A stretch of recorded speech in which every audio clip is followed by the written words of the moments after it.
एक बात बड़ी अहम है, एक अहम तरीन बात यह है कि शाम से ये डिस्कशन हो रहा है कि नासिर भट्ट, ये मैं नासिर भट्ट जो मुस्लिम लीग के कारकुन है, इनसे मेरी मुलाकात अभी कुछ अर्से पहले हुई, जब ये यहाँ पर एक तो ये मियां नवाज शरीफ साहब जो वापस आ रहे थे तो उस जहाज़ में भी मेरी मुलाकात हुई इनसे। सही।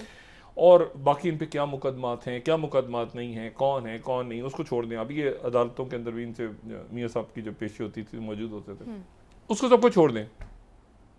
असल बात की तरफ किसी का ध्यान नहीं गया। वो ये है कि ये नासिर भट्ट की वीडियो नहीं है, इसमें एक तीसरा शख्स है जो वीडियो बना रहा है। नासिर भट्ट और जज साहब बैठे हैं जी। वो तीसरा आदमी कौन है? इशू नासिर भट्ट नहीं है, इशू ये कि वो तीसरा आदमी कौन है। दो लोगों की वीडियो है ना, तो बना तो तीसरा आदमी रहा है, तो तीसरा आदमी कौन है, पहली बात।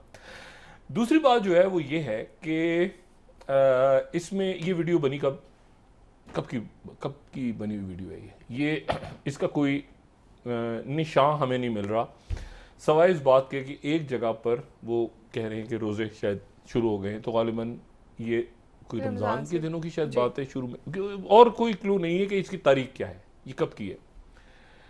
अच्छा, और इसमें जो इम्पॉर्टेंट बात है, तीसरी इम्पॉर्टेंट बात ये कि दूसरी वीडियो, ये पहले एक वीडियो आती है, उसकी तहकीकात का कुछ नहीं पता कि क्या किया, उसकी कोई तहकीकात हुई, उस पर कुछ हुआ, कुछ भी नहीं हुआ। वो खातून किधर गई, वो हजरत किधर गए, वो क्या था किस्सा क्या, वो 2-3 दिन तक करके फिर वो गायब हो गया। ये दूसरी वीडियो आई है। और साथ ही मरीम नवाज साहबा कह रही हैं कि उनके पास ये 1 माह पहले गैबी इमदाद आई, 1 माह पहले उनके पास ये गैबी इमदाद आई। सवाल ये है कि ये गैबी इमदाद जो है ये नासिर भट्ट ने उसी वक्त करके क्यों नहीं दे दी, ये 1 माह पहले कैसे, वो तीसरा आदमी कौन है? मेरा एक सवाल है कि तीसरा आदमी कौन है।